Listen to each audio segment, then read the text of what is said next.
Dikisahkan, di negeri seberang terdapat sebuah kerajaan yang aman, adil, makmur, dan sentosa karena dipimpin oleh raja yang bijaksana. Sang raja sudah memimpin kerajaan sejak usia muda. Hingga sekarang di masa tua belum pernah digantikan oleh siapapun. Dan rakyatnya tak pernah keberatan karena sang raja memerintah kerajaan dengan cukup adil. Suatu kali sang raja merasa jenuh. Ia ingin istirahat menjadi raja selama setahun. Namun uniknya, ia tidak menyerahkan posisi raja kepada anak keturunannya, tetapi malah mengadakan sayembara untuk mencari sosok yang pantas menjadi raja. Disebarlah pengumuman ke seluruh negeri bahwa raja akan mencari pengganti. Siapapun boleh menjadi raja, dari rakyat jelata sampai kaum bangsawan. Tapi ada dua syarat yang harus dijalani. Syarat pertama, dia akan dijadikan raja selama setahun.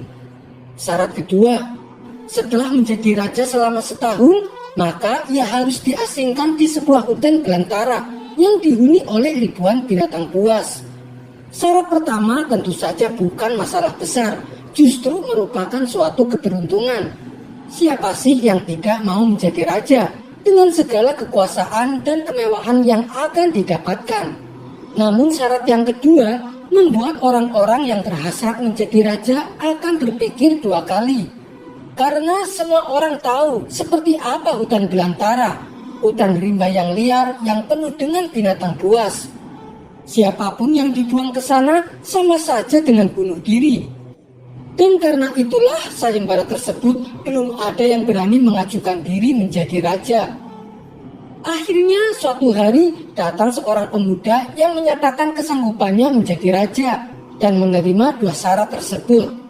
Pemuda ini sebenarnya adalah pemuda biasa yang ingin merasakan bagaimana nikmatnya menjadi raja. Karena selama ini ia hidup pas-pasan. Dan setelah berpikir panjang lebar, ia nekat untuk melamar menjadi raja. Maka diangkatlah dia menjadi raja. Dan mulai saat itu, ia mendapatkan pelayanan layaknya seorang raja. Harta berlimpah, wanita cantik, makan dan minuman enak, dan fasilitas istimewa lainnya. Tapi sayang, ternyata ketakutannya akan kematian membuatnya tak bisa menikmati semua itu. 3 bulan pertama, dia mulai gelisah, karena umurnya tinggal 9 bulan lagi. 3 bulan kedua, ia makin tak tenang, makan tak enak, tidur tak nyenyak. 3 bulan ketiga, ia mulai menyesali keputusannya menjadi raja. 3 bulan terakhir, ia semakin stres berat karena hidupnya tinggal beberapa bulan lagi. Dan kesenangan yang ia cari selama ini tak bisa ia rasakan. Dan ketika masa jabatannya sebagai raja sudah berakhir, lalu dibuanglah dia ke hutan belantara. Tak butuh waktu lama, terdengar kabar ke seluruh negeri jika pemuda itu tewas dimakan binatang buas. Pemuda itu tewas tanpa sempat mendapatkan kenikmatan dan kepuasan dunia yang ia cari. Dengan adanya peristiwa tersebut, membuat orang-orang kian enggan melamar menjadi raja. Buat apa hidup enak selama setahun jika pada akhirnya harus mati?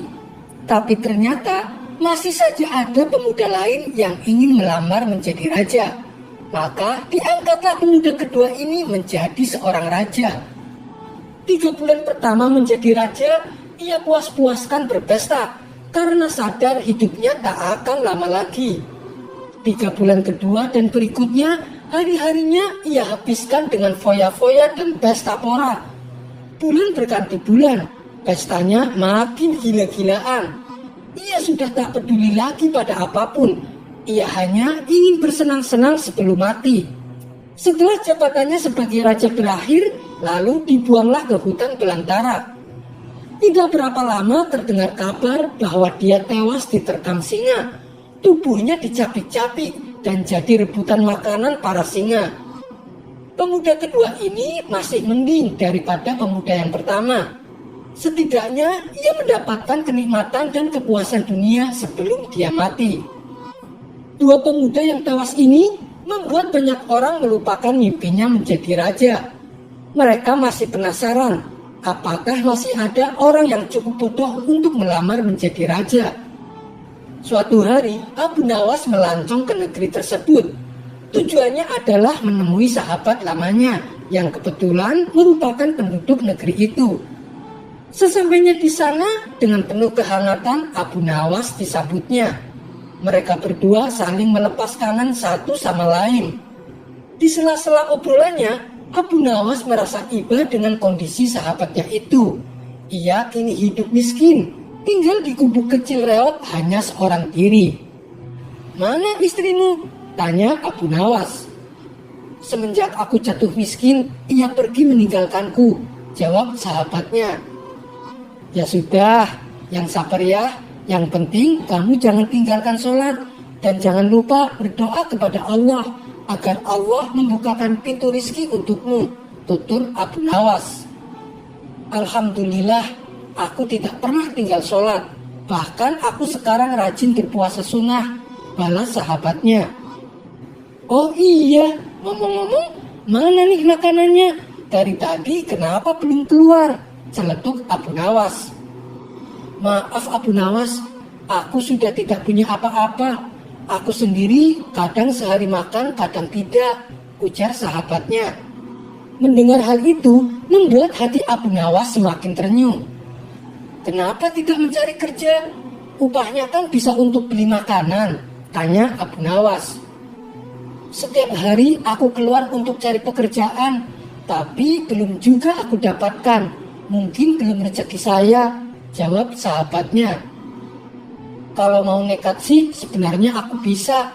Bahkan aku menjadi raja dan kaya raya.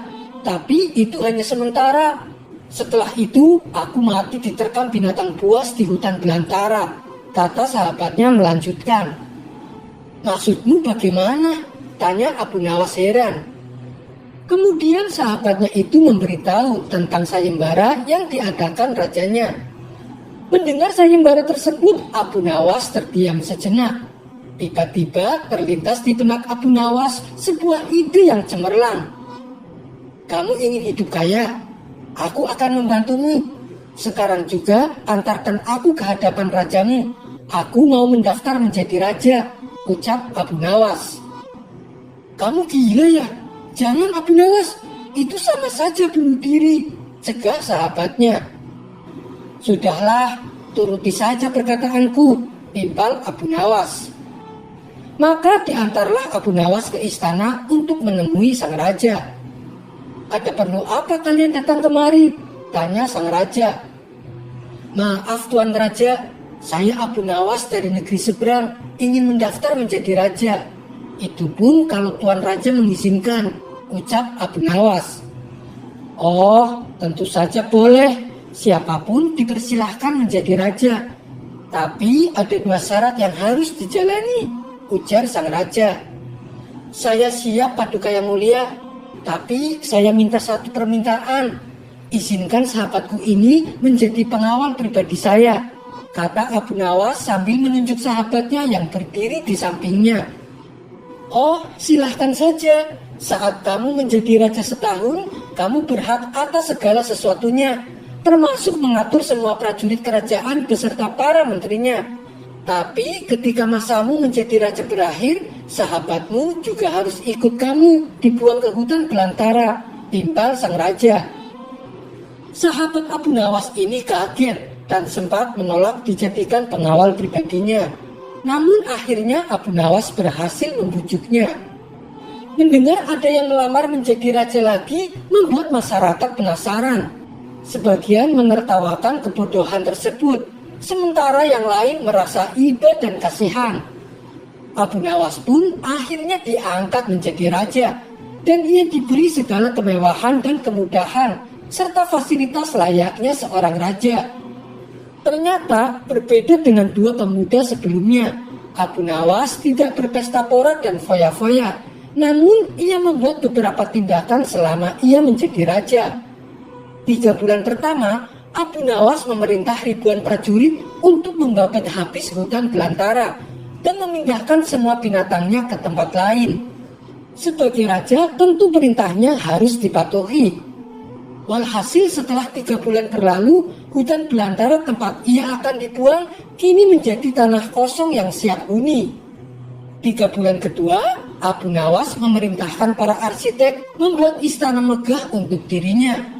Tentunya dengan uang kerajaan yang ia kuasai, Abu Nawas bisa membangun apa saja, termasuk membangun istana di tanah yang dulunya adalah hutan belantara. Maka dalam jangka waktu 3 bulan, berdirilah istana megah dan kokoh. 3 bulan ketiga, Abu Nawas memerintahkan para prajurit membawakan harta dan perabotan dikirim ke istana yang baru saja ia bangun. 3 bulan terakhir, Abu Nawas menawarkan kepada masyarakat, siapa saja yang mau pindah di wilayah istananya akan dibuatkan rumah dan diberi modal uang untuk berdagang. Kesempatan tersebut tidak disia-siakan warga. Ratusan orang mendaftarkan diri untuk pindah di sekitaran istana Abu Nawas. Selama 3 bulan terakhir, tempat yang tadinya hutan belantara kini berubah menjadi pemukiman penduduk. Bahkan di sana Abu Nawas mempunyai istana dengan dipenuhi harta kekayaan. Dan akhirnya habislah masa jabatan Abu Nawas sebagai raja. Dan sesuai perjanjian, Abu Nawas dan sahabatnya dibuang ke hutan belantara yang kini sudah menjadi pemukiman penduduk. Sesampainya di sana, Abu Nawas dan sahabatnya memasuki istana barunya. Ini semua untuk kamu. Kamu sekarang sudah menjadi orang kaya.